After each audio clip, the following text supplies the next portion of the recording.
People's Army! Mabuhay! Mabuhay ang pambansa Demokratikong Frente ng Pilipinas! Mabuhay! Mabuhay ang kabataang makabayan! Mabuhay! Viva CPP, NDA, NDA! Viva CPP, NDA, NDA!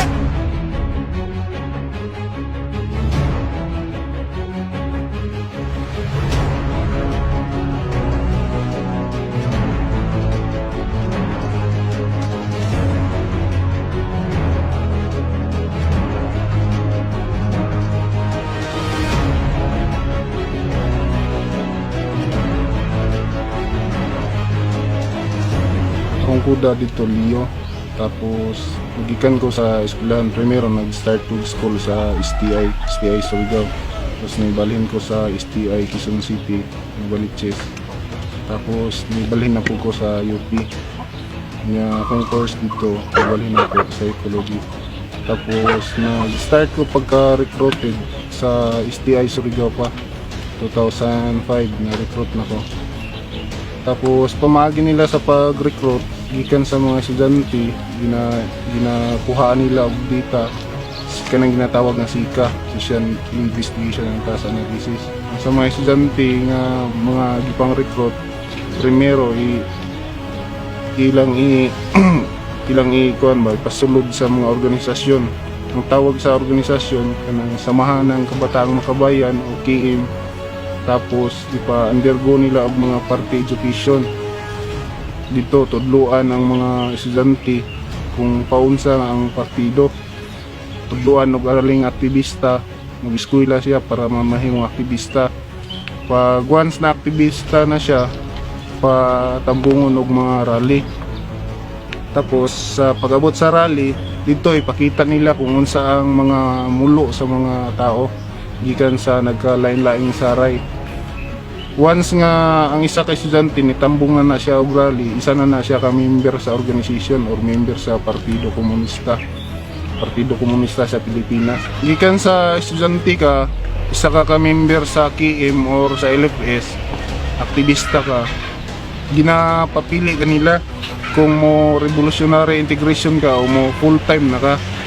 Ang but pasabot ana, ipa-ila sa imuha ang hukbo ng NPA, pakiton ka og hukbo, padton ka sa isa ka area nga na NPA, ang tawagan na revolutionary integration.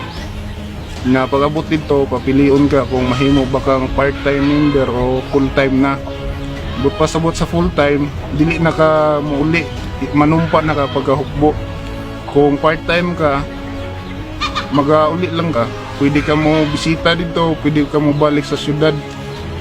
Kung once nga mahimo kang revolutionary integre, dito ginatudluan na ka kung unsa ang armadong pakiglisog, ginatudluan ka kung unsa ang mga doktrina sa hukbo nga gikan sa kanang ginatawag nga Marxismo, Leninismo, Guismo, MLN nga gihimong giya sa Partido Komunista sa tibuok kalibutan ug diri sa Pilipinas.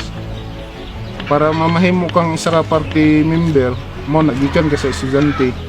Nga ang isa ka estudyante nga gikan sa mga inilang nga eskwelahan o isa ka aktivista, ginapaningkamutan na siya sa NPA nga ma-recruit para mangulo sa organisasyon.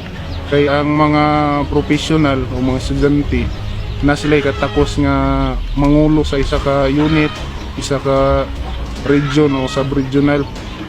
Sa tanang fronts, sa tanang guerrilla units, ang nangulo diha mga professional nga gikan sa mga aktivista.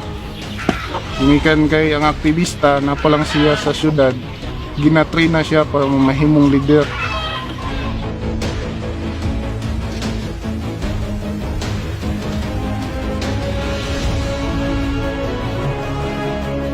Sa mga estudyante, akong i-kuan sa inyo hang bisan unsa man ang issue ang i-kuan sa inyo ha, rekruton mo isip mamahimong membro sa isa ka organisasyon, KM man o LFS, dili gud ta mo pauto-utoan ang mga tao, labi na sa mga aktivista.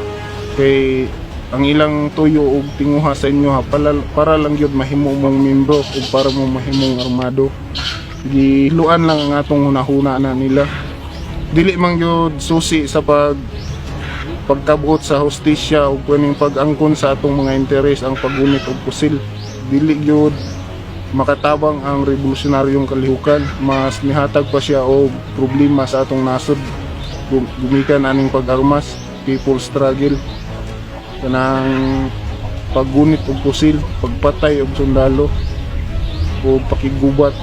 Dili na siya mo makatabang sa atong nasod para mo lambo ang atong nasod. Mas mulambo ang atong nasod kung magtinabangay ta. Ug sa uban pa nga membro sa aktivista nga napakaron ng gieskwela, mga membro sa kabataang makabayan, sayang kayo ang atong kinabuhi o pagpanikamot sa atong mga ginikanan para makaeskwela ta. Dili na to sayangon ng oportunidad nga nakatungtong tag eskwelahan, gamiton nato ni para moalagad sa ato ang kagalingon o para makatabang ta sa atong kapilingban. Dili kay magunit ag pusil, naningkamot ta nga mo eskwela para mahimong membro sa organisasyon, dili ka magbuhat og ngana. Ug sa uban pa nga mga aktivista nga mga classmates nako, mga amigo, mubaba na ta, mubalik ta sa sabakan sa gobyerno. Dili ta magpailad anang revolusyonaryong kalihukan kay wala na siya nahatag nga kaayuhan sa tuwa, mas nahatag pa naggubot sa atong nasod.